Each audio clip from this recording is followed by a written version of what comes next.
Welcome to this week's Rogers McHugh YouTube video. In this week's episode, we're going to discuss why it's possible that you won't hit your targets or goals in 2023. Let's go!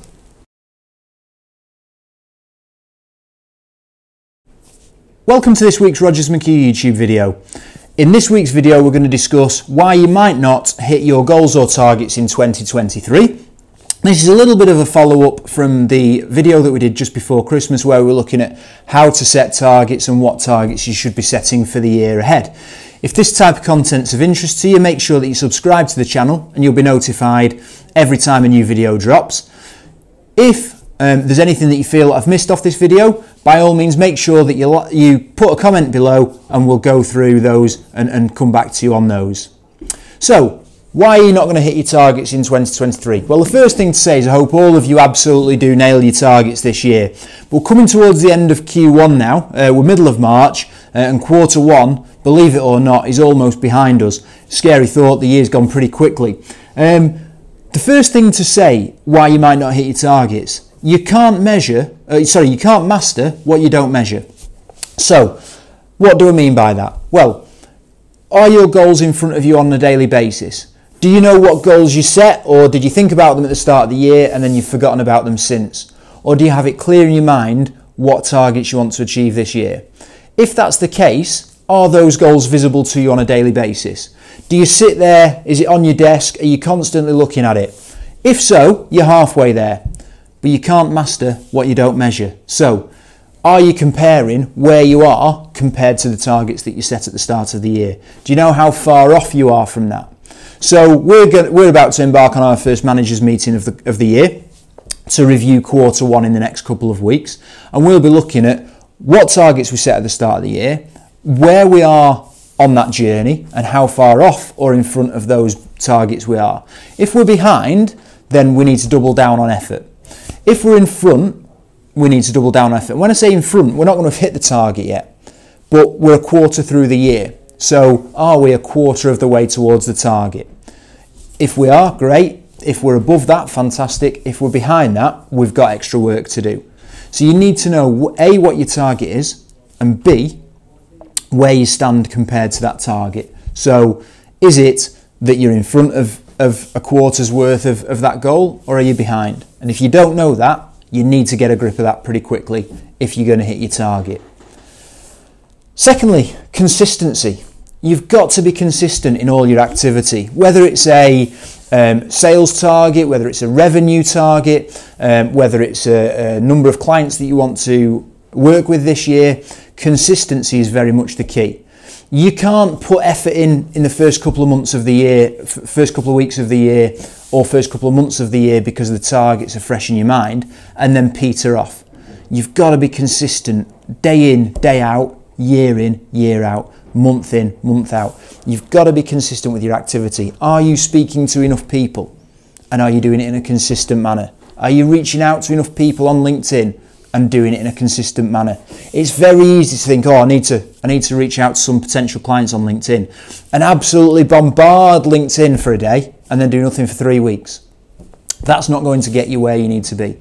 So structure your day properly so that you've got time to focus on all the areas of the business that you want to improve on, and make sure that you've got the consistent approach in order to hit your targets. It's often said that comparison is the thief of joy, and I absolutely buy into that. If you go on Instagram and you look at everybody's lifestyle on Instagram, you'll be pretty peeved about your own lifestyle. It won't live up to the expectation that everybody puts out there. I very much fall into this category. I'm constantly comparing myself and the business against other people, and you probably shouldn't do that. It is the thief of joy, and it can get you down.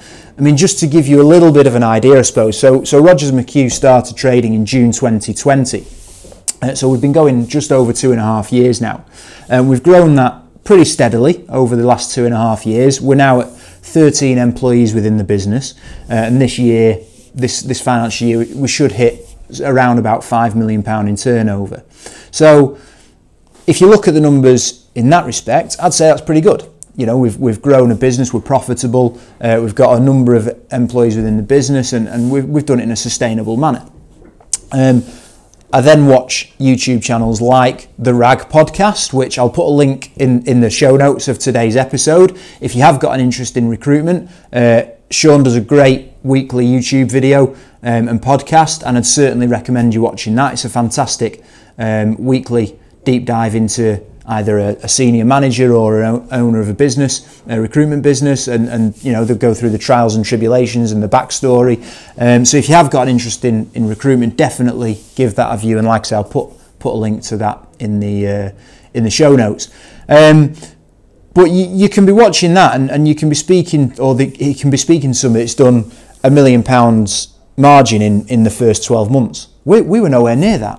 So all of a sudden you think, well, we're not doing too bad. Actually, we're doing terribly. And it can get you down a little bit. And on occasions, I'm not too proud to say it has got me down. And you need to sort of backtrack from that. So if you're running a desk, don't look at what other people are doing, because it can get you down. It can make you a bit demotivated. And you need to stay positive and motivated if you're going to hit your goals. You can only do or compare yourself to yourself. Are you where you wanted to be? If not, is that down to your activity, your consistency, your effort? If so, you know how to resolve it. If it's a training issue, go and seek out that support. Do some extracurricular activities like look at podcasts, listen to podcasts, watch YouTube videos that might improve your skills. There's loads out there. But don't compare yourself to other people. Where were you this time last year? Have you improved? If so, brilliant. Where are you on the progress against the targets that you set at the start of the year? If you're on track, brilliant.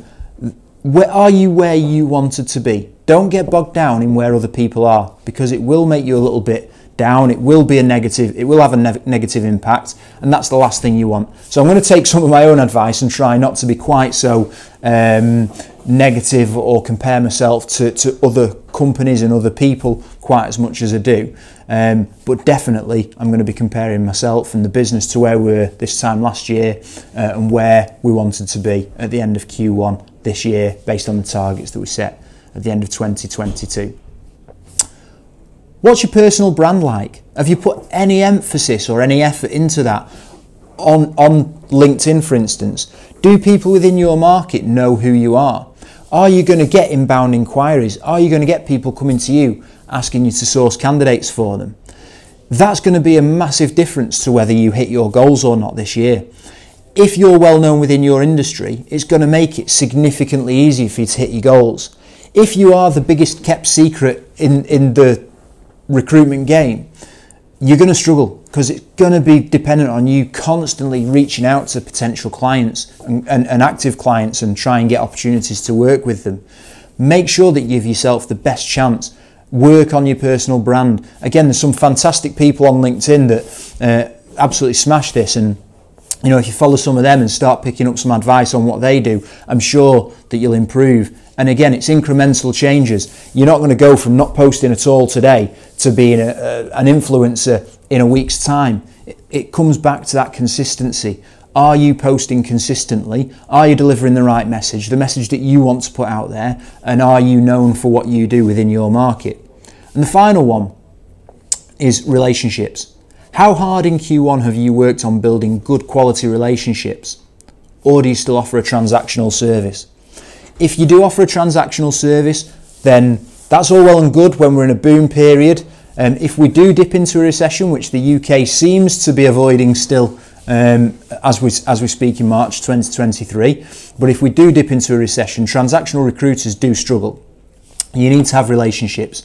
You need to have clients that know you, trust you, and want to work with you, so that when we're not in a candidate short market anymore, there's still that opportunity to build. And that might not be for the whole of this year. Listen, I'm not an economics guru. I'm not telling you that we are going to go into a recession. All the economics gurus have been telling us that we're going into a horrendous recession, and now all of a sudden they're backtracking on those. So even the experts get it wrong. So I wouldn't sit here and tell you what I think is going to happen in the economy.